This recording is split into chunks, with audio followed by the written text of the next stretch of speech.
시편 설교 마지막 주로 시편에 나와 있는 가장 읽기 불편한 주제입니다.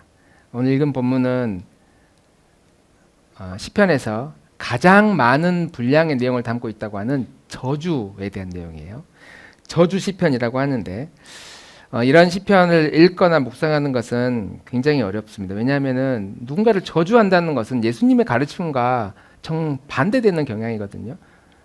우리 장호에게 한 번만 물어볼게요. 쉬운 거니까. 예수님께서 그렇게 말씀하셨죠. 원수를 사랑하라. 원수를 사랑하라. 그런데 구약 인물은 끊임없이 사람을 죽이고 빼앗고 불태우고, 그리고 오늘 읽은 본문은 누군가를 저주하는 이런 내용들이 성경의 말씀이라면 어떻게 예수님께서 하신 그 원수를 사랑하라는 말과 어떻게 이게 연결될 수 있을까? 우리가 69편 전체를 다 읽지는 않았지만 69편은 성경에서 가장 긴 저주의 내용을 담고 있는 성경 본문 중에 하나입니다. 다윗이 썼고요. 다윗이 누군가를 저주하라는 이런 가르침을 액면 그대로 본다면 우리를 누군가 괴롭히는 그 대상에 대해서 똑같은 심정을 갖게 될 수 있어요. 억울함이 많은 사람, 아니면 괴롭힘을 당하는 사람, 아니면은 인생에 있어서 큰 분노를 가지고 있는 사람에게 있어서 이 다윗의 심정은 아주 공감이 됩니다. 맞아, 하나님 진짜 나를 괴롭히는 그 인간들을 다 날려주십시오. 막 그런 마음이 떠올라요. 그럼 우리 보고 이 본문은 너도 저주하라는 말인가? 이렇게 생각할 수 있죠. 그래서 이런 성경에 이런 불편한 내용들이 올 때에 우리는 어떻게 성경을 읽어야 되는지를 살펴보도록 하겠습니다.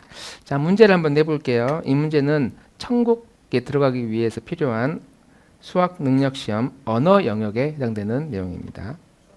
라고 유사하게 문제를 한번 꾸며봤습니다. 자, 본문에 나와 있는 이 내용을 보면서 다윗의 심정이 아닌 것은 무엇입니까? 아이고, 화면이 잘렸네. 자만심입니다. 자만심. 화면이 왜 이렇게 잘렸을까요? 제가 길게 했나? 다음 중 위 내용으로 보아 다윗의 심정이 아닌 것은 무엇입니까? 자, 빨리 찾아보세요. 글씨 안 보여요? 자, 1절부터 5절까지 중에 자, 공문학과는 가만히 있으시고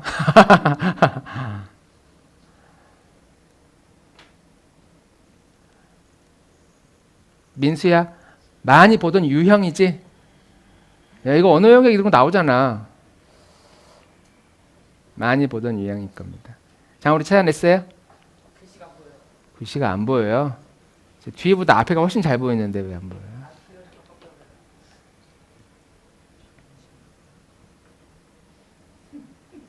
자, 장안을 찾았어? 문제를 읽고 있어 아직?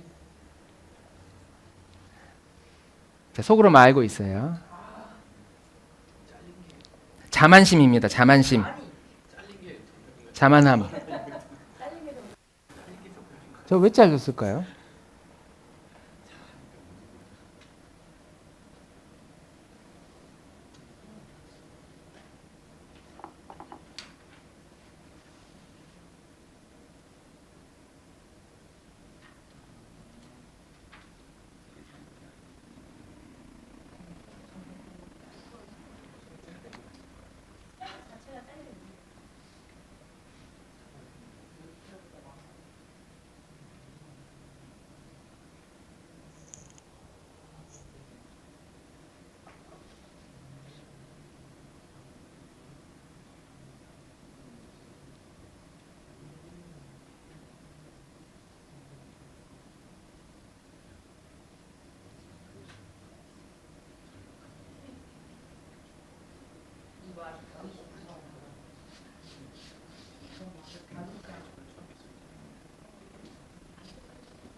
들어왔죠? 네, 됐어요. 자, 이제 핑계를 낼 수 없습니다. 화면 보이니까. 자, 하나씩 찾아봅시다. 자, 1번이 있어요. 1번. 절박한 다윗의 심정이 있어요. 어디예요? 아니, 몇 절에 있어요? 하늘이가 한번 이야기해봐요. 어떤 절박함이 있어요?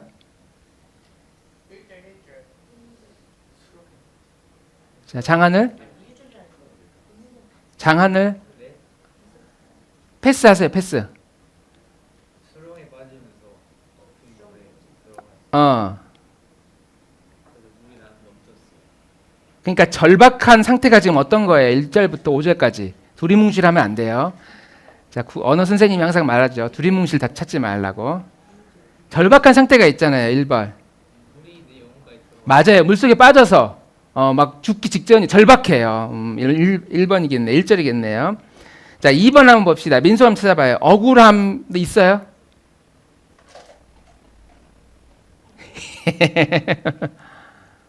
억울함 있어요?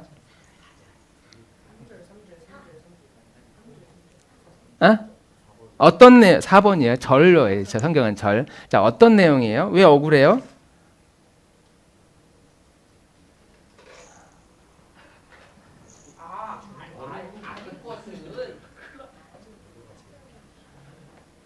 자, 좋아요. 지민이 한번 생각해 볼 수 있어? 패스도 쓸 수 있어요. 패스. 자, 우리 주영삼 한번 말해보세요. 장우리, 억울함이 있어요. 억울함? 어디에 억울함? 3절이 왜 억울해요? 네, 틀렸어요. 앉으세요. 자, 시간이 이러다가는 난리가 나요. 자, 억울함이 왜 억울하냐? 아까 잘 한 것 같은데 4절 보면은 4절에 왜 억울해요? 4절 보면 까닭 없이 나를 미워해요. 아무 이유 없이 나를 미워한단 말이에요. 억울하겠구나. 그렇죠? 예, 그리고 내가 안 뺏은 건데, 내가 안 해준 건데 부당하게 물어주게 된 거예요. 내가 안 뺏었는데. 이거 얼마나 억울해요. 억울함이 있죠. 자, 3절 장군이 찾아보세요. 회개. 다윗의 심정 중에 저 또 얼음 이제 뭐 찾으러 가요? 다윗의 마음에 회개하는 마음이 있어요? 이 구절 안에? 있어요. 어디에요? 5절이요. 5절에 뭐가 나와요? 하나님이여 지금 나의 운명을 아시오니 나의 죄가 주 앞으로 숨김이 없나이다. 이거 맞아요. 자기의 죄를 회개하고 있는 거죠. 하나님 제가 우매합니다. 내가 멍청합니다. 하나님 내 죄가 있습니다. 고백하는 거죠. 4번 자만함이 있어요. 자만함? 없어요. 없죠. 자기가 죄가 있다고 지금 인정하고 있는데 거기 대놓고 하나님 제가 무슨 죄가 있습니까? 이렇게 말하고 있지는 않아서 정답은 4번이라고 할 수 있는 천국에 들어가기 위한 수학 능력 언어 영역이었습니다. 네. 절박한 시라고 말할 수 있겠죠. 나는 억울하고 나는 억울함을 큰 하나님께 토로하고 있고 그래서 자기의 죄를 고백하지만 이런 고통에서 건져주시기를 바라는 절박한 시라고 말할 수 있습니다. 억울함과 함께 우리가 읽진 않았지만 뒤에는 이제 저주 담긴 말들이 막 쏟아져 나와요. 나를 괴롭히는 그 대상에 대해서. 우리도 이런 심정을 가질 때가 많이 있어요. 억울할 때가 되게 많이 있죠. 우리 지민이는 억울할 때가 있어요. 억울하다고 느낄 때가 있어요? 그런 경험이 있죠? 생각이 날 수도 있겠고 안 날 수도 있겠지만 진짜 억울해. 그럴 때가 있을 거예요. 근데 어른이 될수록 그런 일들이 더 많아지고 노골적인 억울함들 또 많이 있습니다. 억울한 내용과 함께 나를 괴롭히는 그 대상에 대한 분노가 하늘을 찌를 때가 있습니다. 그 내용, 우리가 경험하고 있는 일반적인 우리의 삶의 감정을 이 시인도 똑같이 시편 69편에 기록하고 있습니다. 자, 어떤 내용인지를 하나씩 살펴보겠습니다. 시편 4절 말씀 읽어볼까요?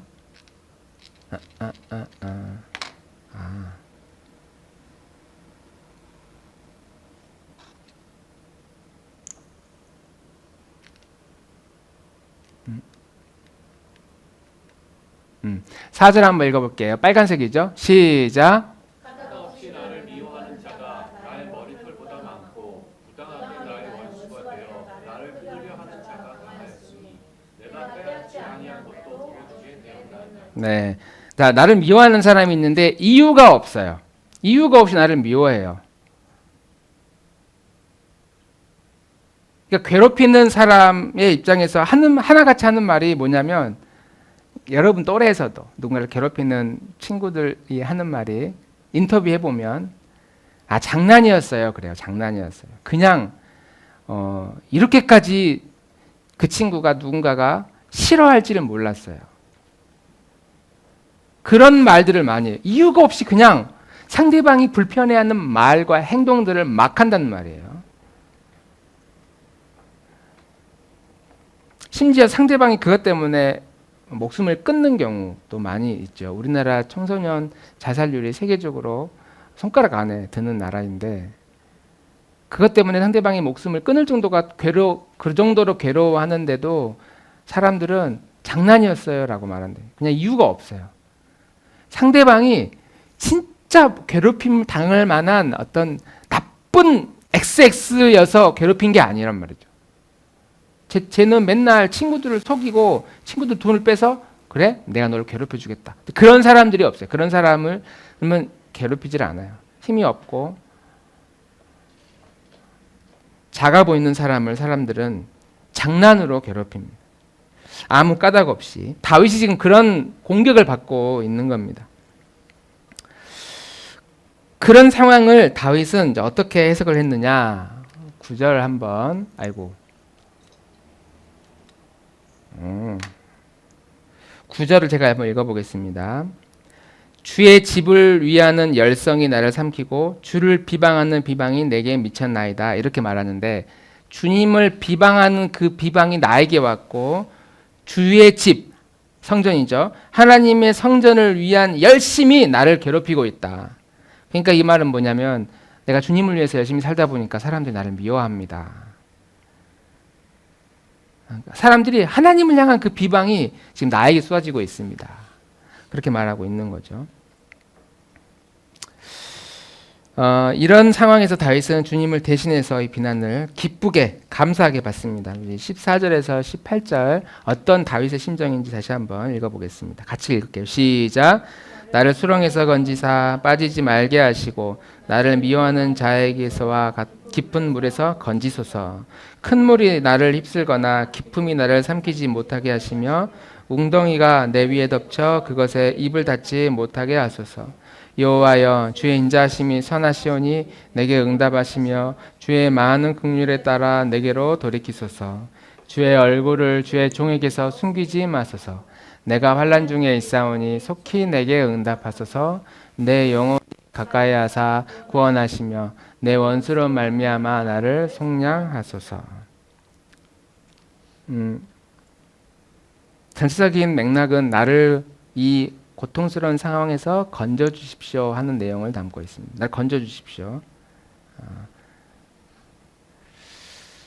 이제 그러면서 본격적으로 자기 이야기를 했어요. 주님, 저 이렇게 억울하고 고통스럽습니다. 이런 상황에서 저를 건져주십시오 라고 하면서 이제 쏟아내기 시작하는 거예요.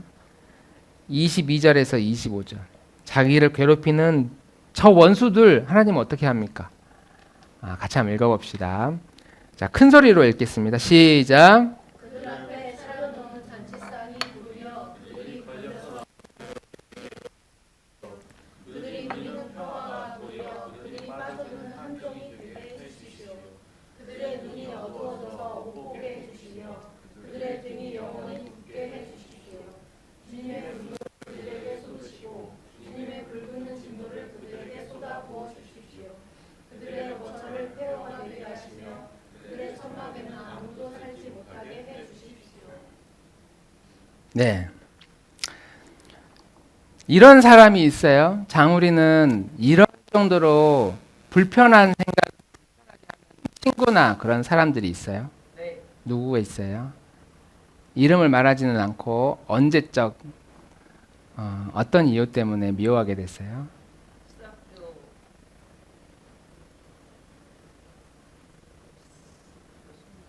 친구예요? 네.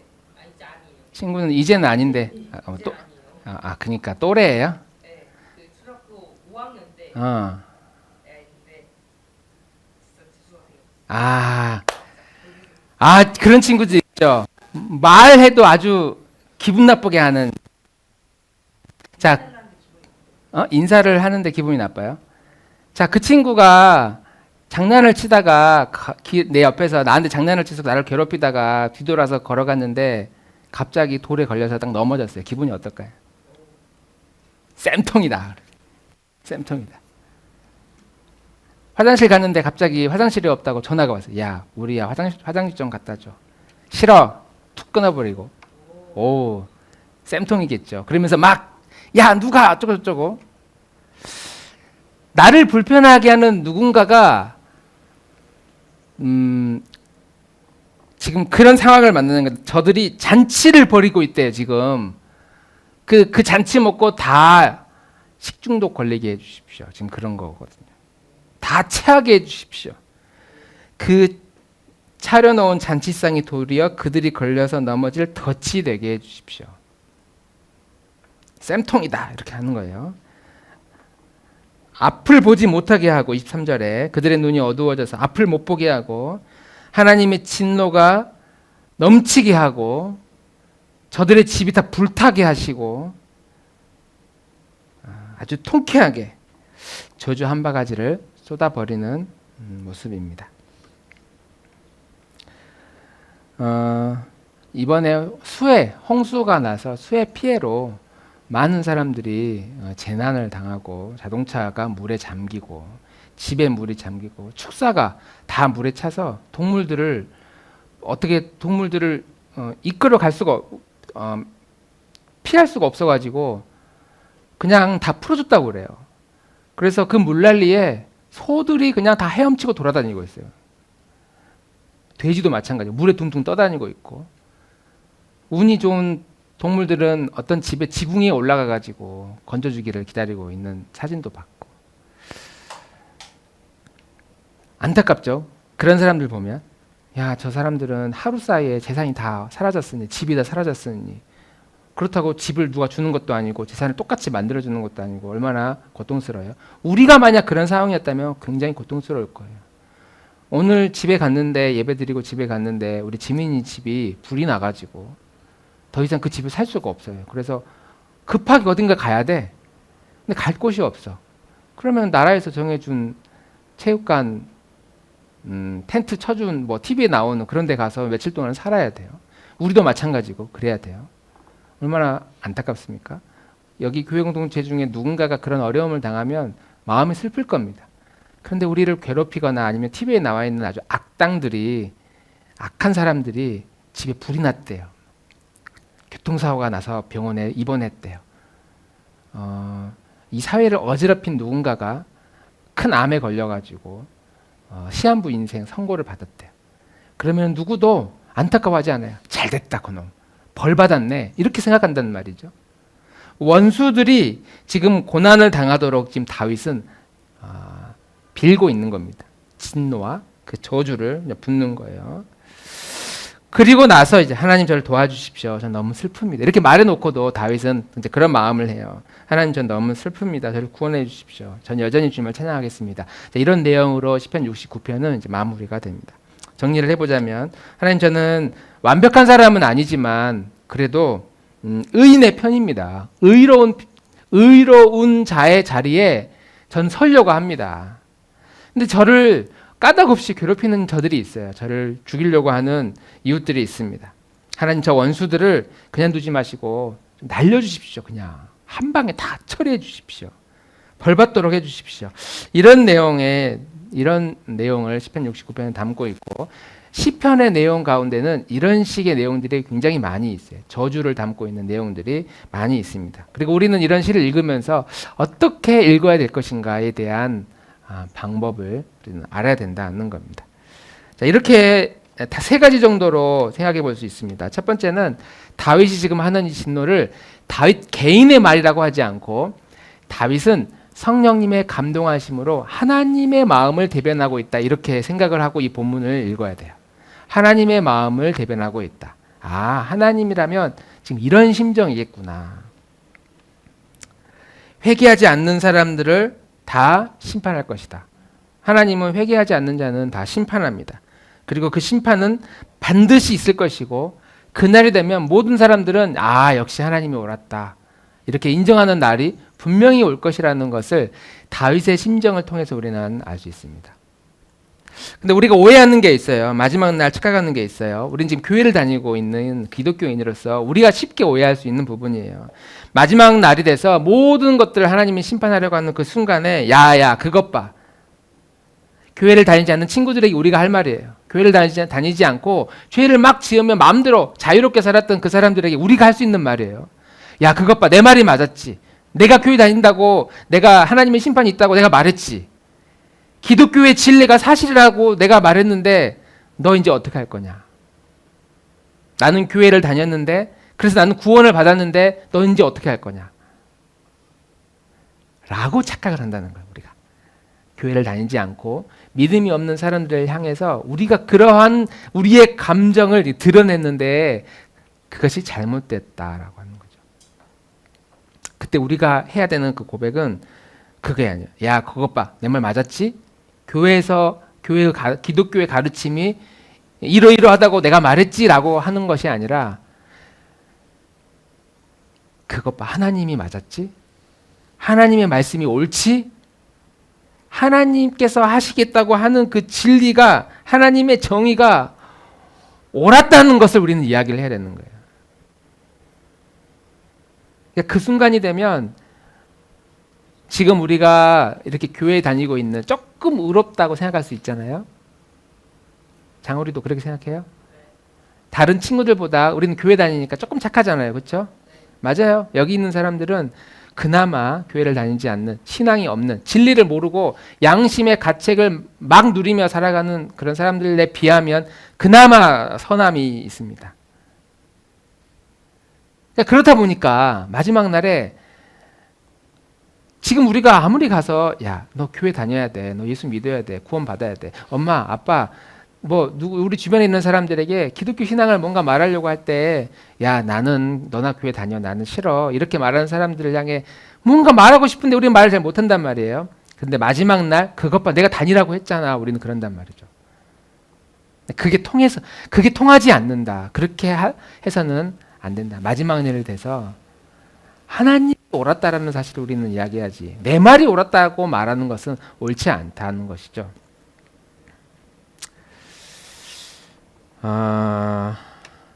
다윗의 고백을 들으면서 하나님이 이렇게 심판할 것이구나. 다윗 말이 맞았네가 아니고 하나님이 맞았네라는 말을 우리는 마지막 날 하게 될 것이다 라고 하는 것이죠. 결국은 우리는 이런 시를 통해서 이런 글을 통해서 하나님이 결국 모든 것을 심판하실 것이라는 사실, 이 다윗의 진노가 저주가 하나님의 저주라고 하나님의 진노라는 사실을 우리는 기억해야 되고 그 대상이 나를 제외한 누군가가 아니라 우리를 포함하고 있다는 것까지도 기억해야 됩니다. 두 번째 시편 69편의 내용들을 보면서 이 다윗의 감정과 이런 경험들은 일종의 예수님에 대한 사인이에요. 사인. 예수님의 시그니처예요. 예수님의 서명이에요. 서명.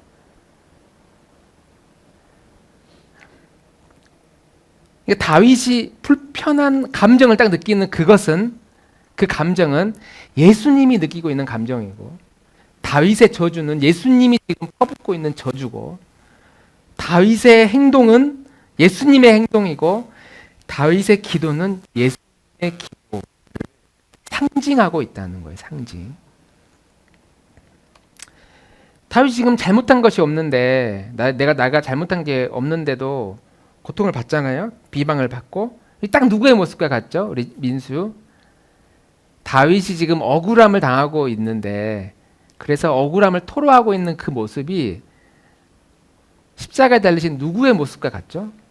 예수님도 십자가에 달려서 나의 하나님 어찌 나를 버리셨나요? 억울해하면서 큰 소리를 지르시잖아요. 다윗의 이 감정은 예수님의 감정을 그대로 지금 묘사하고 있는 거예요. 다윗이 의도적으로 내가 미래에 예수님처럼 내가 행동해야지가 아니고 다윗이 하는 그런 모든 감정의 표현들을 하나님이 그대로 사용하셔서 예수님의 감정과 그대로 상통하도록 표현하고 있는 겁니다. 그래서 우리는 다윗의 이러한 저주 섞인 말들을 보면서 예수님의 심정을 느낄 수가 있어요. 다윗의 고통을 보면서 예수님도 이러셨군. 다윗이 외로워하는 모습을 보면서 예수님도 얼마나 외로워하셨을까 이해할 수 있다는 말이죠. 자, 마지막으로 우리는 다윗의 이러한 저주의 내용을 읽으면서 다윗이 이렇게 저주했으니 나도 나를 괴롭히는 그 누군가를 떠올리면서 똑같은 라고 착각을 오해할 수 있다. 근데 그렇게 해서는 안 된다라고 우리는 이 저주의 시를 이해를 해야 됩니다. 사도 바울은 오히려 정반대로 이야기했습니다. 이렇게 한번 읽어볼까요? 로마서 말씀 15장 3절 4절 같이 한번 읽어볼게요. 시작.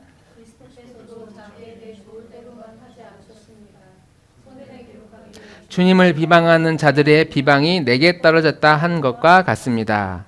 무엇이든지 전에 기록한 것은 우리에게 교훈을 주려고 한 것이며 성경이 주는 인내와 위로로서 우리로 하여금 소망을 가지게 하려고 한 것입니다. 네, 자 사도 바울이 주님도 자기에게 좋을 대로만 하지 않으셨다. 성경에 기록하기를 인용을 한 거예요. 구약 성경 10편 69편에 이런 내용이 있다. 주님을 비방하는 자들의 비방이 나에게 떨어졌다. 다윗이 지금 말이잖아요. 다윗이 사람들이 주님을 비방하려고 하는데 그 주님을 비방하려고 하지 않고 나를 비방하고 있어요. 저 억울합니다. 라고 하는 이런 다윗의 말씀을 인용을 해서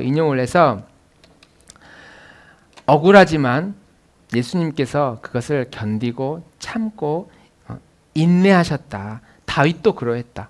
다윗이 실제로 그 저주와 진노를 다 실천하기 위해서 칼을 들고 쫓아냈습니까? 그러지 않았거든요. 자기를 괴롭히는 사울 왕 죽일 수 있는 기회가 있었어도 죽이지 않고 한번 참았습니다. 자기를 괴롭혔던 많은 원수들이 있었지만 그냥 침묵했어요. 하나님께서 갚아주시기를. 예수님도 지금 똑같이 그러한 상황들은 우리에게 교훈을 주려고 하는 것인데 성경은 인내와 위로로서 소망을 가지게끔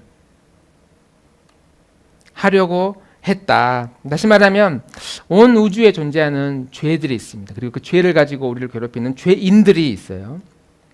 하나님은 그런 모든 죄와 죄인과 악에 대해서 반드시 대가를 치르게 할 것이다. 나의 죄뿐만 아니라 내 이웃의 죄와 내 이웃들까지 꼴보기 싫은 사람들, 학교에서, 직장에서, 아니면 일터에서, 아니면 언론을 통해서 이 사회에서 우리를 분노하게 하는 사람들, 나를 무시한 사람들,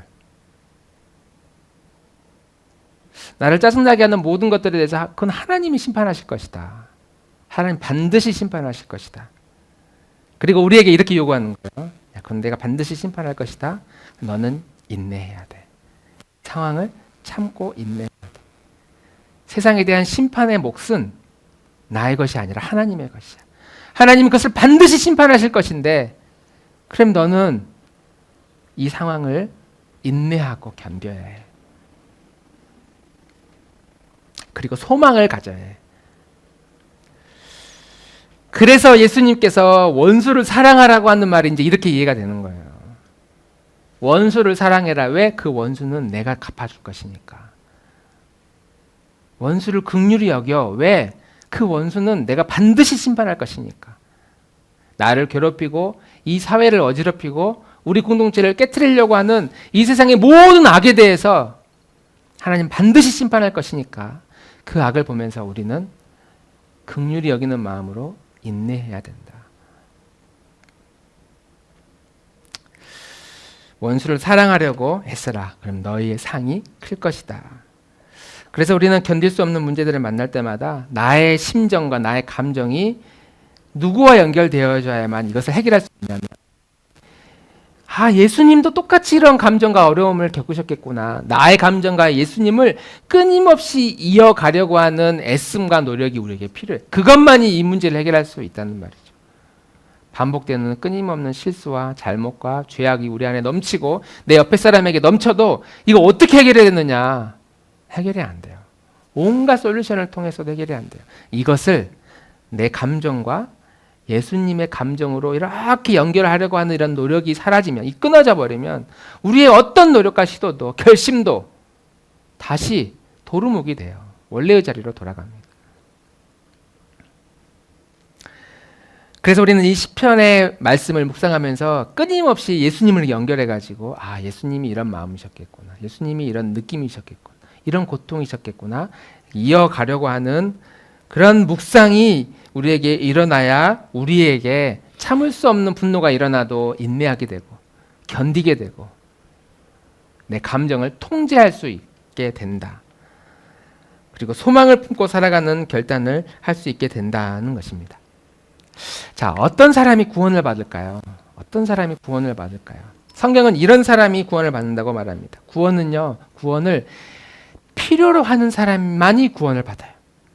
구원을 간절히 필요로 하는 사람만이 구원을 받아요. 내가 지금 미궁에 빠져 있어요. 수렁에 빠져 있어요. 진흙탕 속에 빠져서 나 혼자 못 나와요. 내 힘으로는 거기서 못 나와. 내 인생에 있어서 미궁이 뭔지는 잘 모르겠어요. 우리들에 있어서 각자의 미궁이 있을 겁니다. 학생 때의 미궁이 있고 수렁이 있고 20대 때의 수렁이 있고 30대 40대 때의 뭔가 헤어져 나오지 못하는 미로 같은 내 인생이 있어요. 반복되는 실수들이 우리 안에 있어요. 이게 건강의 문제든 마음의 문제든 습관의 문제든 어떤 잘못된 일들이 우리 안에 끊임없이 반복적으로 일어나요. 이건 아닌데 하면서 여전히 하고 있고 이 길이 아닌데 하면서 그 길 여전히 서 있어요. 그 길을 가고 있어요. 그런 미궁에 빠져 있다라는 것을 내가 알고 나 여기서 좀 건져주십시오라고 간절히 구하는 자가 구원을 받을 수 있다. 다윗이 지금 그 말을 하고 있는 거야. 막 누군가를 저주했다가 주님을 찬양했다가 주님께 다짐했다가 감정이 막 하루도 수십 번씩 바뀌어. 근데 이런 감정의 상태에서 하나님께 매달리는 그 모습이 구원을 받는 자의 가장 중요한 태도다. 구원을 받고자 하는 자, 건짐을 받고자 하는 자가 구원을 받는다라고 하는 것이죠. 그런데 이런 사람은 구원을 받을 수 없어요. 반대로 이야기하면 이런 사람은 구원을 받을 수 없습니다. 내가 지금 살아가고 있는 내 삶이 그렇게 불편하지 않은 사람은 구원을 받을 수가 없어요. 주기도문 사도신경을 100번 외워도 구원을 못 받아요. 지금 내가 살아가고 있는 내 삶이 그렇게 불편하지 않아. 모든 게 막 만족스럽진 않지만 그렇다고 모든 게 나를 고통스럽게 다가오는 것은 아니에요. 그냥 평범한 삶인데 구원을 받으면 영원히 천국에 갈 수 있다고 하니까 그럼 나 구원 받을래. 이런 것으로는 구원 못 받는다는 거죠. 그렇게는 구원을 못 받아요. 그런 사람에게 있어서 구원은 행운이죠, 행운. 땡큐죠, 땡큐. 지금 사는 것도 그렇게 불편하지 않는데 구원을 받으면 영원히 죽지 않고 지옥에도 안 가고 영원한 생명을 얻게 된다? 눈치가 빠른 사람은 그런 기회를 얻고 싶어 하겠죠. 그래서 어떻게 구원을 받지? 막 수소문합니다. 그리고 그런 기회를 놓치지 않기 위해서 그 솔루션을 열심히 배워요.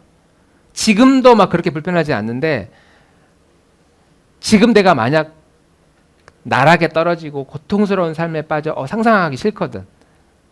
근데 내 영혼과 내 영원한 생명도 언젠간 나락에 빠질 두려움이 우리에게는 있기 때문에 그것도 보장을 받고 싶어. 그래서 그 기회를 놓치고 싶지 않아서 구원을 받고자 하는 자는 결코 구원을 받을 수가 없어요. 이런 사람은 구원을 받을 수 없습니다. 하나님의 나라는 절박함도 없고 간절함도 없는 그저 얻어 걸리면 땡큐인 사람에게 있어서는 결코 주어지지 않는 것이 구원이고 하나님의 나라. 그런 사람은 이 하나님의 나라를 누릴 수가 없다는 것이죠. 이 땅에서 하나님의 통치를 받아본 사람만이 하나님의 나라에 들어갈 자격을 얻게 되는데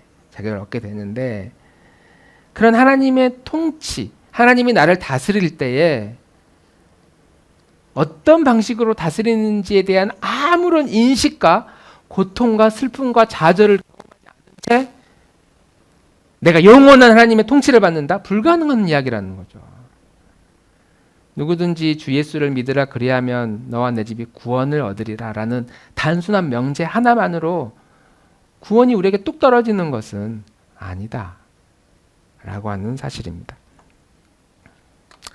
물론 그런 경우가 성경에 종종 있습니다. 그래서 이번 주부터 구원에 대한 내용을 가지고 함께 말씀 나누려고 하는데, 예수님이 십자가에 돌아가실 때에 옆에 있던 한 강도는 땡큐 했어요. 땡큐. 한순간에 구원을 받습니다.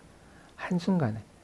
그런 모습을 보고 우리도 나도 저렇게 쉽게 구원을 받을 수 있구나 라고 생각할 수 있을지 모르겠지만, 그러나 우리의 감정 안에, 우리의 마음, 내 마음 안에 지금 무슨 일이 일어나고 있는지에 대한 정확한 인식 없이 하나님의 나라에 들어간다? 이건 불가능하다는 이야기예요. 그래서 우리는 우리의 감정, 내 마음이 내 마음의 내면 안에 무슨 일이 일어나는지를 이 한 주간도 자기를 잘 살펴보기를 원합니다. 거기서 무슨 일이 일어나고 있고 그 감정 있는 모습 그대로 하나님에 나아간다는 것이 어떤 의미이고, 그리고 그 감정을 통해서 우리가 마음이 상하고 마음이 통해한 그런 마음이 되기까지 우리는 어떠한 삶을 살아야 되는지, 그리고 그것을 하나님이 어떤 방식으로 우리를 건져주시는지에 대한 내용을 우리가 이 한 주간 자기 자신을 잘 살펴보기를 원합니다. 그리고 그렇게 씨름하고 고통스러워하는 나의 마음 가운데 다윗의 마음이 느껴지고 예수님의 마음이 느껴질 수 있다면, 우리는 이 한 주간 하나님이 우리에게 주신 그 소망이 얼마나 좋은 것이고 풍성한 것인지를 누릴 수 있을 것이라고 믿습니다. 이 한 주간에도 비록 날씨는 너무 덥지만 우리가 진리를 향한 우리의 마음의 시선들이 빼앗기지 않고, 다른 것에 빼앗기지 않고 이 하나님의 진리, 특히 시편에 나와 있는 하나님의 진리가 내 마음을 어떻게 살필 수 있는가, 지금 우리가 마음속에 이렇게 해야 되겠구나라고 결심하는 그 작은 결심들, 시편 한번 읽어볼까 하는 그 작은 결심이 문을 나가자마자 사라지겠지만, 하나님께서 은혜를 주셔서 오늘 밤에 내일 생각나게 하고 떠올리게 되어주시는 그런 은혜가 우리 안에 있기를 원합니다. 그래서 시편 한번 쭉 읽어보고 성경은 펼쳐보고 집에서 하나님의 말씀이 무엇인지 묵상하는, 또 잠자기 전에 10분씩 하나님께 기도도 할 수 있는 그런 용기와 그런 은혜가 우리 나눔목 공동체 가운데 가득하게 되기를 주님의 이름으로 축복합니다.